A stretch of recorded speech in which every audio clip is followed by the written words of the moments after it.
Olá pessoal, sejam todos bem-vindos ao canal Planeta Transfer. Eu vou tentar fazer esse vídeo o menos longo possível. Já vou pedindo a vocês também para que, se não forem inscritos no nosso canal, que gostem do que nós fazemos, né, do nosso trabalho, que se inscrevam, que dê o seu like, que comentem. A gente gosta muito que comentem, né? Você pode ter alguma dúvida, então ainda não entendeu exatamente o nosso conteúdo, sobre o que nós estamos falando, você pode chegar lá no comentário que a gente responde. Outra coisa também que eu peço é que vocês passem para frente, caso gostem, né, daquilo que a gente tenta esclarecer, que é exatamente ao contrário do que você vai ver por muita gente que repete coisas que são ditas e que não são provadas. Como eu gosto muito da palavra provar, e eu acho que isso cabe para qualquer coisa. Você, por exemplo, quando faz 60 anos, você tem direito a uma vaga de idoso. Até vi um vídeo sobre isso. Eu fiz 60 anos agora, tenho aqui, ó, o meu vale idoso, né, para eu parar nos locais que eu preciso, né? E eu acho que todo mundo deveria fazer isso. Eu acho que quando você pode provar aquilo que você tem, né, que você é obrigado a provar isso, até eu acho maravilhoso. Eu acho que todo mundo deveria fazer isso, né? Eu não defendo ser melhor do que ninguém. Eu até fiz alguma pauta aqui para não sair um pouco. Eu só acho que todo mundo deve provar, né, se tem capacidade, se tem experiência, né, se tem gabarito, né, para explicar alguma coisa. E é o que a gente mais vê aí, pessoas explicando coisas que não tem pé nem cabeça. E, bom, só aqui, gente, no Brasil, as pessoas defendem o errado e afirmando que aquilo é certo. Vou dar um exemplo bem básico para vocês. Nós temos aqui uma química, é o Veja, muita gente conhece isso, limpa o seu banheiro com isso. Eu, quando faço compras, eu compro lá para a gente ter as limpezas pesadas. O complicado disso, desse Veja, é um produto super legal, é as pessoas adequarem ele, né, numa função que ele não é projetado, que ele não foi idealizado para isso. Ou seja, a pessoa pega uma cabeça de impressão, né, que pode custar R$500, que é dessas impressorinhas, e pode custar R$50 mil. Eu vendo equipamento com cabeça Kyocera que custa R$50 mil. Aí eu digo para vocês, o mal que essa química, que é uma química de lavar banheiro, vai causar para uma cabeça de impressão que custa R$50 mil, é o mesmo mal que vai causar para uma de R$500. E os técnicos aqui acham que isso é uma coisa simples, que isso é um milagre, que está na prateleira do supermercado, mas que deveria estar nos grandes fabricantes de tinta e de química específica, né, que foi estudado, que os químicos estudam muito, né, gastam muito dinheiro, né, em experimentos para chegar na coisa certa. Eu, por exemplo, tenho dois tipos de líquidos de limpeza. Esse é o líquido de limpeza externa, que a gente chama de LL, e tem o LPC. São líquidos coreanos muito bons, quase milagrosos, que são usados hoje para o pessoal que tem DTF e o pessoal que também tinha as Epsons pequenininhas, que trabalhavam com a tinta sublimática e, por exemplo, usavam uma tinta ruim. Então, a química do LPC, do LL, desculpe, que é 100 vezes menos ofensiva do que o Veja, ela é proibida de passar pela cabeça de impressão. Vocês estão vendo aqui, a tinta ela vem por aqui por cima, por esses bicos, né? E ela sai aqui, nos nojos, né? Aqui você tem uma estação de limpeza, que fica por baixo. Toda a limpeza é feita, vocês estão vendo essa borracha aqui, por um motorzinho, é feita uma sucção, né, por baixo, nunca por cima. Não se deve injetar nada por cima. A tinta e o líquido de limpeza, quando for usado o correto, o LPC, ele tem que ser colocado da mesma forma que a tinta entra, ou seja, via software, né, ou ser puxado por baixo, né, por essas mangueirinhas que estão aqui. Puxar não é maléfico, mas injetar sim. Então a gente fala isso sempre. Isso, gente, não sou eu que estou inventando, não. eu fiz um contrato com coreanos, né, e também importo de italianos, né, não diretamente, indiretamente. Então, a gente sabe, tem muita conversa com eles quando eles vêm aqui nas feiras, nós conversamos demais. E quando eu falei para vários deles que aqui usa-se uma química de prateleira do supermercado, que é para lavar banheiro, que todos os técnicos, não vou dizer todos, né, mas a grande maioria dos técnicos acha isso normal, né? Então, você que está vendo esse meu vídeo aí, você pode ter passado por isso, levou para uma assistência técnica o seu equipamento e ele ou não voltou aquela desculpa, olha, eu tentei demais fazer o desentupimento e deixei de molho no Veja, isso e aquilo, ou ele não voltou, você teve que comprar ou um equipamento novo ou uma cabeça nova, ou ele voltou, funcionou um pouco corretamente e depois ele foi para o espaço. Isso acontece demais, deve ter acontecido com algum que está ouvindo esse vídeo aqui. E isso também, gente, também tem a ver com tintas, né? Quando a tinta é muito mal fabricada, o que é muito mal fabricado? A tinta, ela não é fabricada com a matéria-prima correta, ela não passa pelos processos corretos, o maquinário que é feito não é um maquinário de ponta, não é automatizado, não tem os insumos certos, não tem o tempo certo de cada processo, não tem a água como deveria, não tem, depois disso tudo, não tem as testagens, né? Não passa por temperaturas extremas, né? Por um estresse de temperaturas extremas acima de 60 graus e abaixo de 0 grau, e depois, né, depois de passar por esse estresse, é testado uma parte do lote para ver se vai funcionar perfeitamente, imprimindo cian chapado, magenta chapado, yellow e black, todos chapados durante um bom tempo, para ver que ela manteve a sua viscosidade, todas as particularidades que ela necessita para fluir muito bem, né, com tudo certinho. Então, se ela passou por esse estresse, foi testada, aí sim, né, ela pode ser liberada para produção e depois para venda. Por isso, gente, não aceitem, foi um probleminha de lote, você não tem nada a ver com isso, né? As empresas têm que testar os seus lotes antes de liberar para venda. Se liberou para venda e deu problema, a culpa não é sua que comprou e veio aquela desculpinha esfarrapada, né, de que foi um probleminha de lote, que você pode entrar em contato, o seu equipamento pode ter estragado e alguém tem que ser responsabilizado por isso. Bom, é necessário saber como funciona e o risco em um primeiro momento, né, funcionar errado e depois estragar o seu equipamento. Colocam muito culpa, né, quando tem algum problema de impressão, colocam muita culpa no equipamento, dizendo que esses equipamentos são adaptados. Inclusive agora falam que agora tem um equipamento, a F170, que é próprio para sublimação. Eu vou ler aqui uma coisa para vocês não sabem, mas o dono da patente, que já expirou até, foi essa empresa aqui, Sawgrass Technology. Aqui eu vou ler uma coisa para vocês super interessante. A Sawgrass detém patentes que cobrem a produção, impressão e aplicação de tintas de sublimação usado por impressora jato de tinta, e já investiu 10 milhões de dólares para o desenvolvimento desta tecnologia proprietária.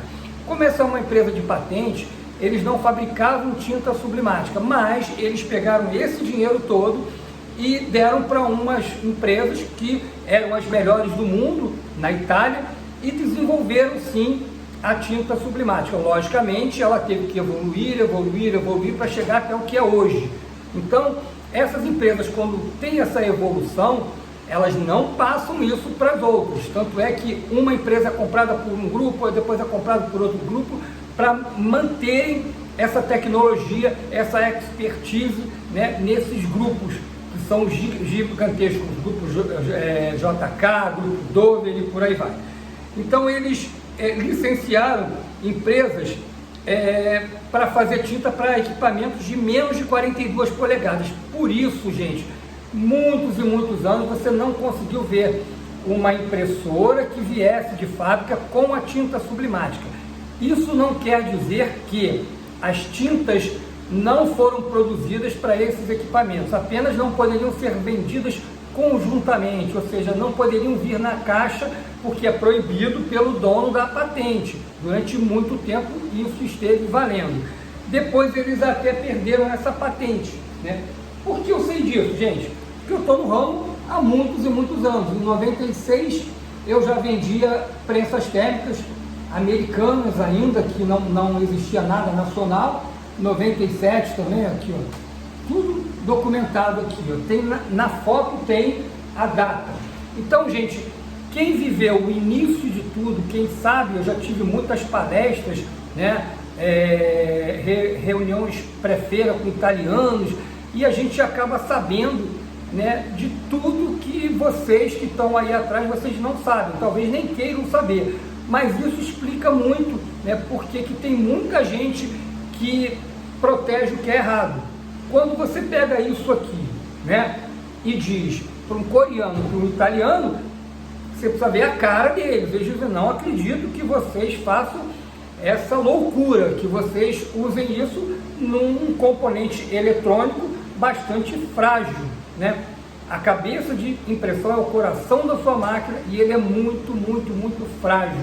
Então ele tem que ser desobstruído, caso precise, com algo perfeito para isso. Hoje o pessoal está vendo com o BTF, com a tinta branca especialmente, que tem que usar o líquido de limpeza, né, alguma noite, algumas vezes na semana, mas que se usar o Veja, vai estragar a sua cabeça. Vai ter gente que diz: eu uso há muito tempo, eu ouço isso todo dia. Muita gente fala: eu uso há tantos anos.